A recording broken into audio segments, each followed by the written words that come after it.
Evet. Hello everybody. It's Alpay English version. We are telling you about my my past experience.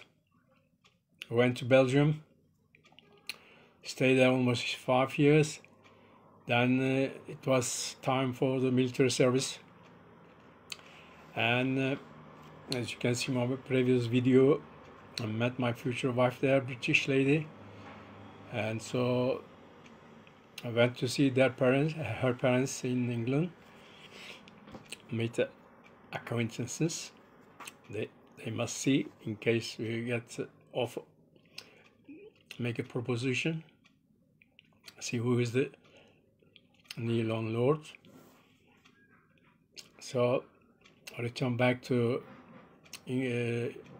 Belgium. I was preparing my final touch about returning to Turkey. I was adamant to do my military service, finish off, and get on with it. So at least after the military service, we will decide what to do with my future wife. So she was going to be staying in England. I will be in Turkey, of course. But just before returning to Turkey, an Yugoslav friend from the college asked me, can you accompany me? I'm going to Yugoslavia, drive in Yugoslavia, yes, but I don't want to be on my own, and if you keep company to me, then you can see the around as well. It's an opportunity for you. I said, really? Okay. So I take this opportunity, advantage. So we jumped on the car. We drove all the way non-stop, at least 2 days, 1 night, all the way from England, Europe, towards Italy, North Italy, and we went to Venice. So he dropped me at Venice, so I stayed there. So he drove back to see his friends, his family friends, at the Yugoslavian border. You see, ladies and gentlemen, that time, still the Iron Curtain. Tito, the dictator Tito, is still there. There's no war yet. But this guy, he can't get inside his country because he's expelled or something like that. So he will see his family members near his border with Italy and Yugoslavia. Then he will coming back and fetch me back to England. So 3 days I was there. We had another friend as well with us. We look around. At least we see Venice. You never have a chance to see. It was an ordinary city. It was very romantic. Of course, it was a small canal, gondola. Of course, gondola was expensive. We didn't run the gondola, but we walked from the one bridge to another, and sometimes we lost. 3 days, it was lovely. And probably you heard those days, and these days, sorry, the Venice has a flood season. There was a flooded week there, we were there, and you can hardly walk in the arena, but the coffee houses, sometimes they were open, and then sometimes the music were there, but we did it, at least as a lifetime experience. So when time comes, opportunity rises, so think about it, and if you can afford it, do it. So we did it. So this guy come back and took us back to England. So I stayed there maybe a couple of weeks, sorry, and I said farewell to my hotel patron, old, and her daughter, all the family, we said bye-bye. Maybe I'll never go back to see them again. You never know.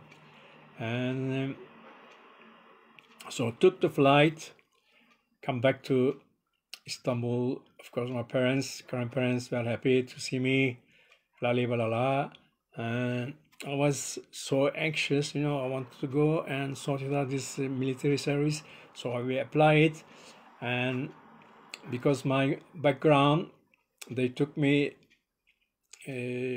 as a reception area man. I was going to do it as a soldier. They didn't give me officer title. Yedek subay, we call it, cadet. So I started doing it in the military. But for 6 months you do your preliminary exercises. You sleep in the quarters, army quarters. Of course, you wake you up in the middle at night, early morning. They say this is your duty. Go back and stay at your post and guard well. And so you eat in the big refectory. You eat always beans and chickpeas, hardly any meat in it, and soup, of course, always. So 6 months passed well. Of course, we were doing the exercises as well. In my department was communication, and I was trying to tell to my officer in charge. I said, I did the tourism, I have experience, I speak both languages, so can you refer me, when you transfer me in other army barracks, please don't send me to at least officers' mess. He says, okay, think about it. And luckily enough, I've been transferred to General's headquarters hotel, residence for the only Pasha, you know, general, foreign residents from Europe, from Asia. When they come to make meetings, they stay a couple of days. So they had about 25 private rooms, and we were responsible. I was in the reception and make sure that all the rooms were clean, all was ready. If I was checking the bookings, and if they are right, make the necessary ceremony, necessary offer. And of course I had one sergeant major in charge of the hotel. He was a little bit funny guy, he was nosy, and anyway he was checking me, I was checking them, and so on. So of course we had the other reception guys. They were all from the high-ranking families, so they were staying in the reception. But when they saw me, he says, look, young lad, yes, we are living in Ankara, our families are here, our wives, we are married, so we don't want to do it nighttime duty, ever. Really? So, if you accept to stay here, to work here, you will do, all of us, night duty. So, because everybody should take in return. So I said, bloody hell, what can I do? Yes, I said, okay, I will do it. So I was going to work all night, and daytime I was going to sleep. Of course, if you go around, walk around, but I never thought I will be able to work, find a job and work around, because I was in the army, but I was in the middle of the city, Ankara, capital. But networking is very important. Have a friends who encourages you for the positive direction, to do the positive. You don't want friends lazy. Let's go this, let's go there, and enjoy it. But extra work maybe is available. This friend of mine, he was soldier as well, but in other department. He said to me, "Look, if you are all day free, find a job." Yeah, well, how can I find a job? Look to the newspapers. I said, I don't read the newspapers, but he was willing to do it for me, and he found me job. He found me job, finally enough, a French company, at the French company. Their office near our officers' mess, easy reach, within walking distance. So he was looking for somebody who can translate the letters from Turkish company, government company, in French. So his letter in French, we translated in Turkish and sent it to the right partners. So we went the interview and checked the lawyers if there is any problem, because he's army, but he's in officers' mess. So we arranged. Usually every soldier gets 30 Turkish lira at that time, plus cigarette, plus a pair of socks. I was earning, they offered me 1,600 Turkish lira.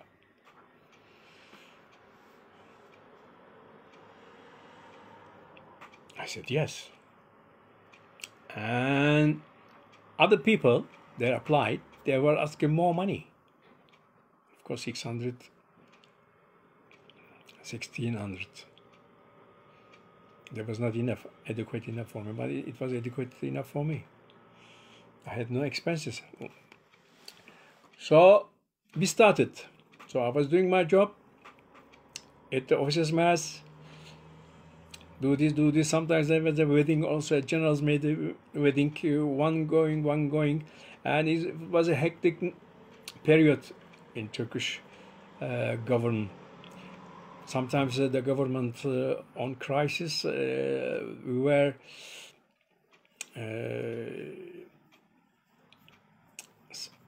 assault in each other, right wings to left wings. They get each other's, and they had a problem. The police came, and we had a curfew. It was a unwanted incident were happening in Turkey at that moment. So we were doing, anyway, I was doing my translation at the daytime. So I come back, have the short, quick snap. At night, I was already there. I had another colleague with me. We were doing well. So one morning, I heard my wife, my future wife, calling me. She says, "I'm coming to Ankara, and can you come to fetch me?" I said, "When?" "At night." I said, "I can't come. Sorry, what happened?"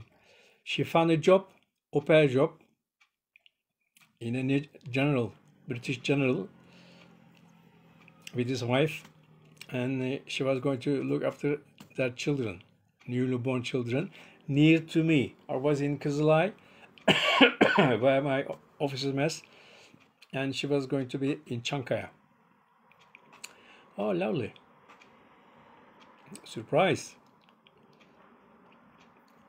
So she was going to sleep with the family, and of course she arrived, and we met, and I went to see her family there, he's a sergeant major or something like that, or colonel, I think.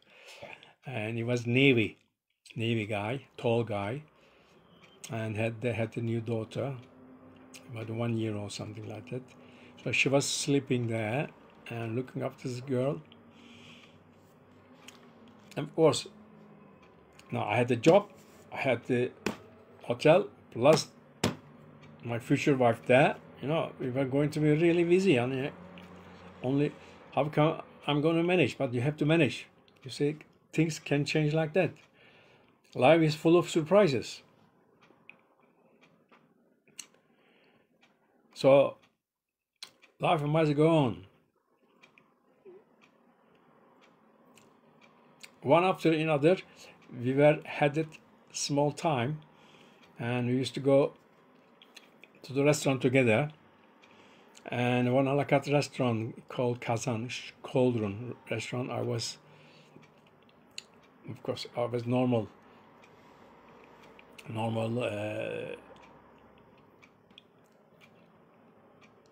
I wasn't wearing any army officer's jacket or something like that. I was wearing normal people's shirt and trousers and anything like that, and my hair wasn't cut short, very short, so there was no suspicion. So I used to take her some weekends, because all the weekends they were ready. They were very busy. Colonel, they were invited to the embassy. British embassy was very near to Chankaya, and she was there at home. Sometimes I used to go to see at home. Sometimes I used to travel as well with this engineer, French engineer, and I used to call my boss. I said, look, Sunday I'm duty and I will have 1 day off. One day off? Can you make me arrange to put somebody? Don't ask me if I'm not where I am. So we used to travel with this manager, French manager, to where's the thermic central was they were building. And I see over there so many people. I did not understand about the thermic central, but I was just making the translation. English to the guy, Italian guy, speak a little bit French, but he prefer British English accent. Of course, there was some Indians as well. I never thought this Indian experience will help me in the future. So make networking all the time.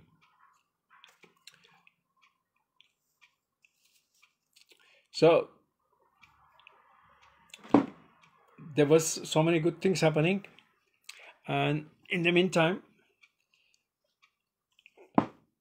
this service, my military service time was coming to end. 2 years comes very quickly, of course, and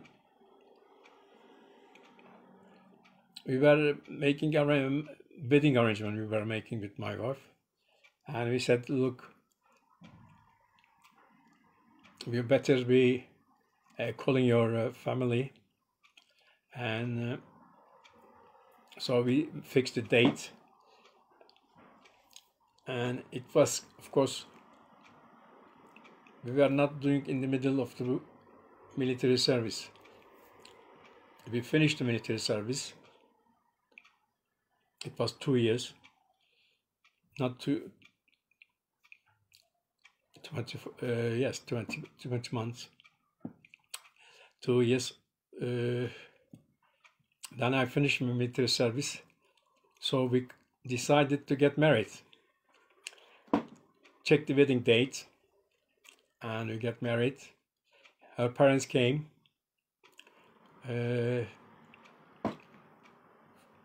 While working with the what's the name? With this company, I had some touch of money. So I can organize my honeymoon in a better place. So I took my wife with the boat. We went to Fethiye, stay in the hotel. So we saw the Fethiye area, everything. In this time, ladies and gentlemen, there was nothing in Fethiye.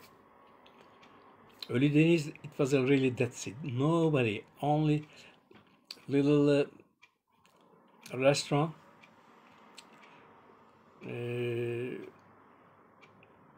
No food, just drinks, refreshment. But it was empty. And if you see Ölüdeniz now today, so many hotels, so many restaurants, chock-a-block, isn't it?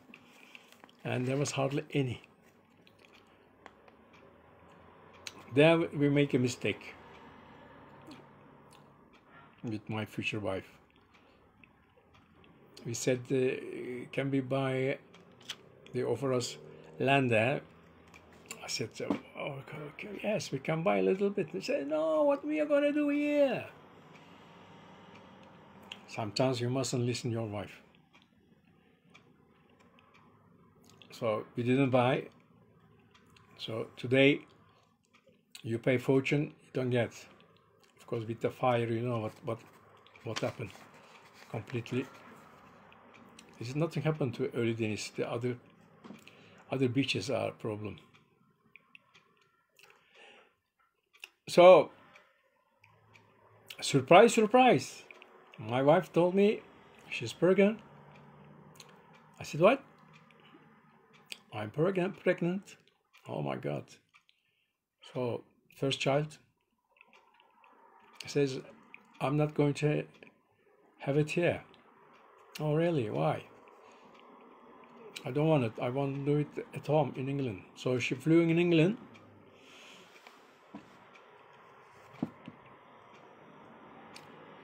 I finished this military service, and looking for a job as well. So normally in England, in Belgium, what you do, you see catering man in magazine, or you heard from somewhere else. There's a job, you go there, fill the application form, and they accept it, or you don't they don't accept you, or you like it, or you don't like it. But at that time, there was no such things. You know who you know, networking again. So I said, I'm going to apply to a Machko Hotel. It's a new hotel, 400 bedroom, and a dining room, restaurant, a la carte restaurant, and cafe bar. Belongs to the government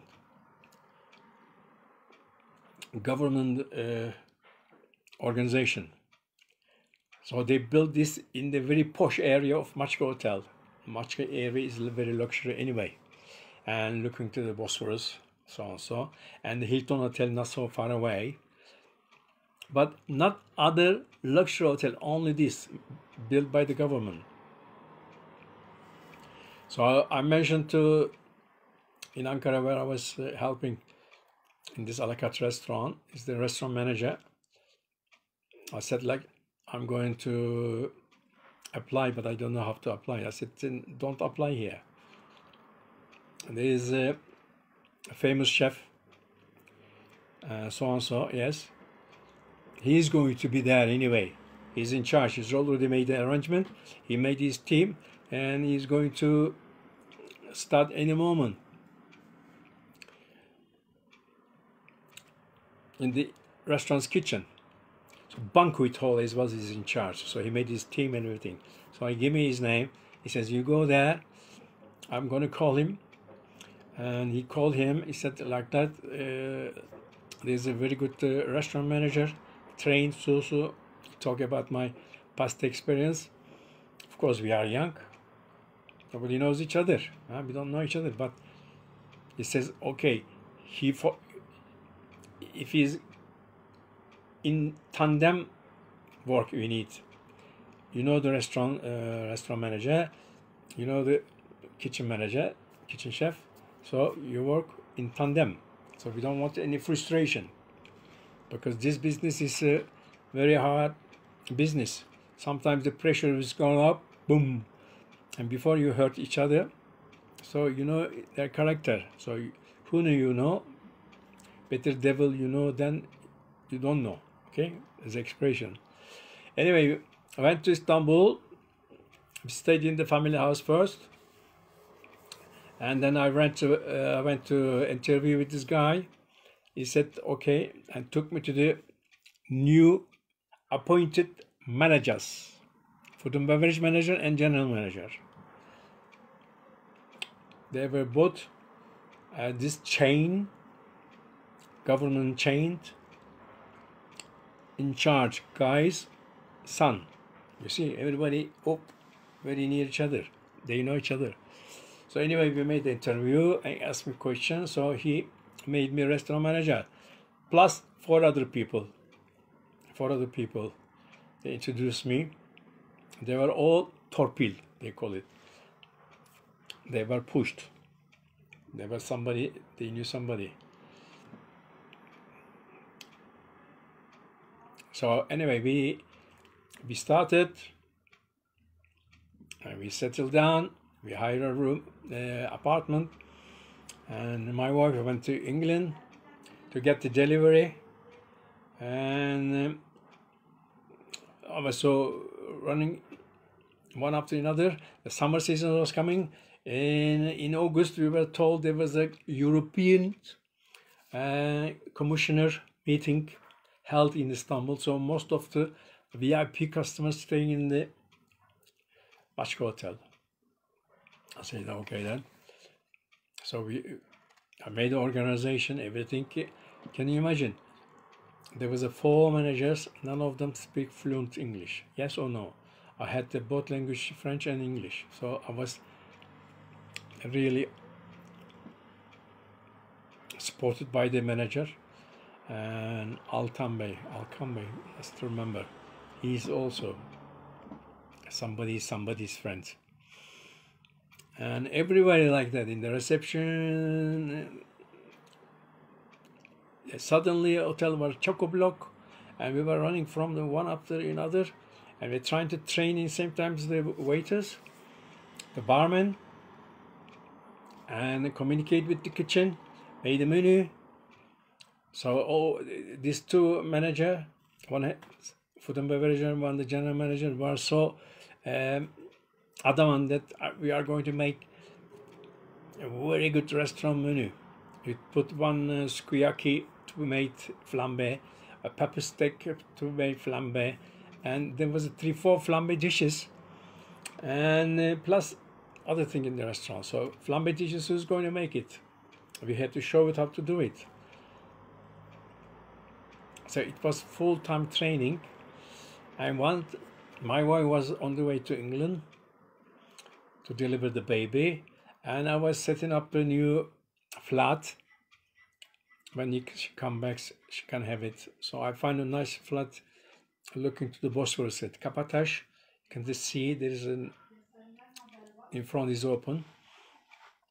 Fortunately, it's not working again. Somebody knew who's somebody, and things were going very well.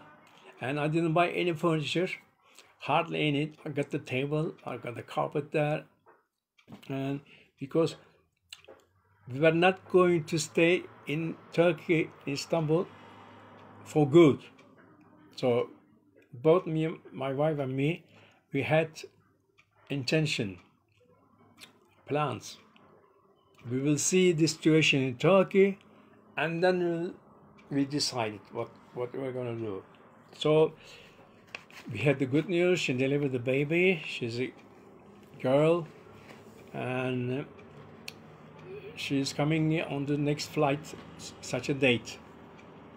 So of course I was excited. I was running as soon as I got time from the work to finish this cleaning and new carpet, electricity, so on. We didn't have any kitchen equipment properly, 1 cooker ready. But The house was very good. The terrace, garden, looking towards us, and she came and she liked it very much. And of course, last minute cock-ups has happened, you know. And the job was demanding, always the parties, always the discos. Oh, there's a bar as well, disco bar. And of course, other people, we were working on shift, night shift, everything. Of course, after midnight, finished. But sometimes we sit down talking about what happened in the daytime, why this, why that. And the manager calls us, have a meeting, and we start having this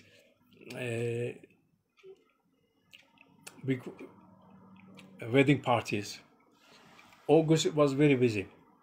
August, September. Plus we were, at that time, tourism ministry was very adamant. They was making cantonal plan, 5 years plans to build new hotels in such an area.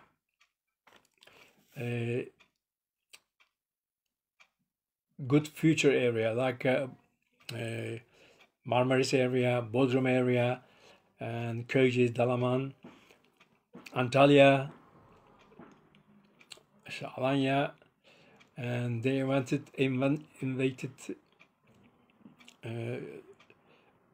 American and French and German futuristic people, tourism advisor.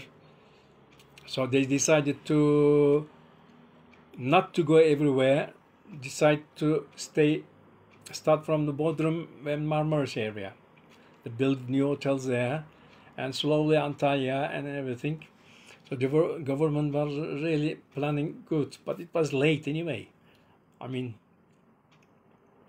France, Spain, we went there before I studied. They were full of hotels there, full of hotels, 5-star hotels, very luxury hotels, good beaches, and good restaurants, fish restaurant and everything. But we hardly any. We had the little kebab shops, no fish restaurant. Fish restaurant means rakı. So, ladies and gentlemen, we were doing very good job. We done very good job there, and we worked day and night. And my wife also very happy, but she was missing her country, and she persuaded me that Mete, I'm not going to stay any longer here because I can adapt myself and child so and so, and so many excuses. So I said, okay, let's make a plan. We had the baby come, but in the same times we had I lost my grandparents that day, that period of time. She was in England, but at that time both parents, because they were old, and I said, I used to love very much my grandparents. I said, no way I can stay. Also, it was a just act. So we were going to go. I said, where are we going to stay? We stay at the beginning with my parents' house, she says. I said, okay then. So we made a plan. We didn't have anything to take anyway. So it was a September, I think, October beginning. We flew to England. England, new for me. I'm a Belgian guy. I know Belgium people, character, everything. England was new. So we were going to stay in her parents' house. And the brother there as well. 14-year-old brother. Next time, I will let you know what's happening. New places, always ready for new horizons, okay? Don't afraid. Go. Go to the better places, better opportunities. Okay? Take care. Bye-bye.